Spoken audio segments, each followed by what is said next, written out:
Alright, Capital City. Most of this level is just quick stepping, but it's pretty good, I guess. Chemical Plant. This is my favorite classic Sonic level in the game because it has a decent amount of platforming, and once again, it's kind of like Hydrocity where you can avoid the water, so that's nice. Guardian Rock. This level is basically the 2D levels from Lost World, and those weren't too bad. Same applies here. Network Terminal. The first 3D section is basically a rail grinding section, but there are quite a few alternate paths, which is nice. The 2D section is actually pretty good, and you could slide under certain areas to access alternate paths, which that's awesome. And then you get a 5-second 3D section, and the level is over. I like the level mostly because of the alternate paths. Death Egg. This level tries to be like Death Egg from Sonic 3 and Knuckles, which I like that, but the level is incredibly average. It's probably the worst classic stage. Metropolitan Highway. A lot of people like to think that boosting Sonic is pretty much a racing game with platforming. Well, this level is a grand example of that. This is a kinda good, kinda okay level. Depends on what day you ask me.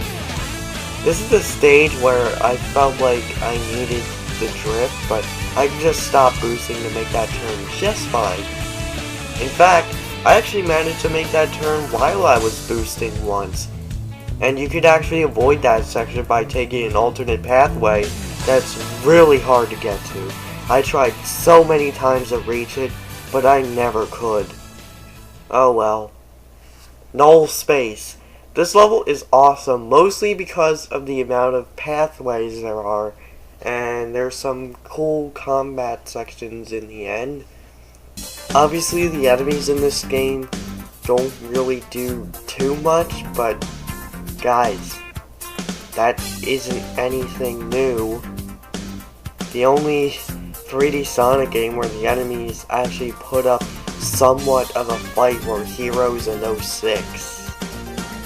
The enemies being useless in Forces, people are treating this as if it's a brand new problem. No, it isn't. Stop. Why are you people so blind? I'm not Forces Defense Squad. I swear, I hate those guys. But anyways, what I'm about to say is gonna prove me to not be part of the Forces Defense Squad. This level used a city aesthetic. You're high above, grinding on rails and running on top of rooftops, but they don't take advantage of that. Like, there aren't any neat set pieces in the levels where you bust through a window and part of the level takes place indoors, and then you could go outdoors again. Or like in Unleashed with the clock tower. But I'm not gonna lose sleep over it. Imperial Tower. The first time I played this level, I died quite a few times. And a lot of other YouTubers have had the same experience. But when I played through it a second time, I got through it no problem. So I guess I like it for that. But there's really nothing for me to say about this level, aside from it's fully 2D. Congratulations, guys! I'm obviously sarcastic when I say that, but I think that since Generations, they forgot how to make challenging levels in 3D, so they just make the whole thing 2D, but the next level proves me wrong, but we'll get to that later. This stage has the wall jump in it. And literally, it's the only stage within the entire game where you can use the wall jump. In the previous part, I mentioned the beta version of Sunset Heights and how it was originally a tag team stage. Well, the beta version of that stage had the wall jump. There was a wall jumping section. So they probably had it planned for other stages, but they just didn't get around to it, I guess.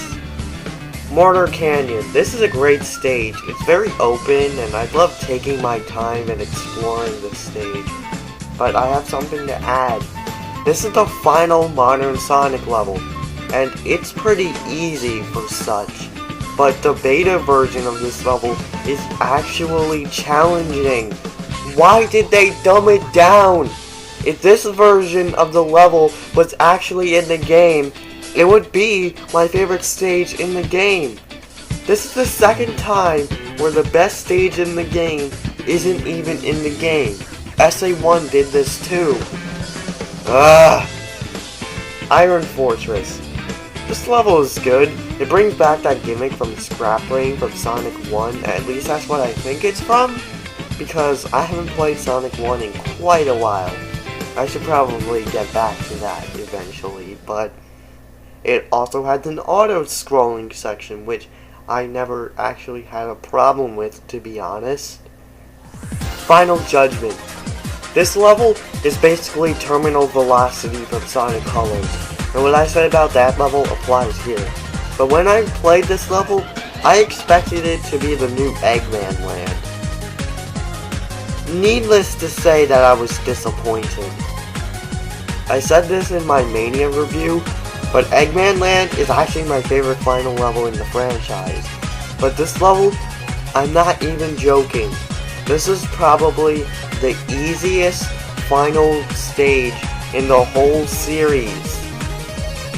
So how are the boss fights? Well, I thought that the Zavik fight was cool, and I'm calling him Zavik whether you like it or not. The fight against Infinite with the Avatar was good too, even though if you use the Asteroid Wishball you could beat it in 47 seconds. I thought you said that you weren't weak.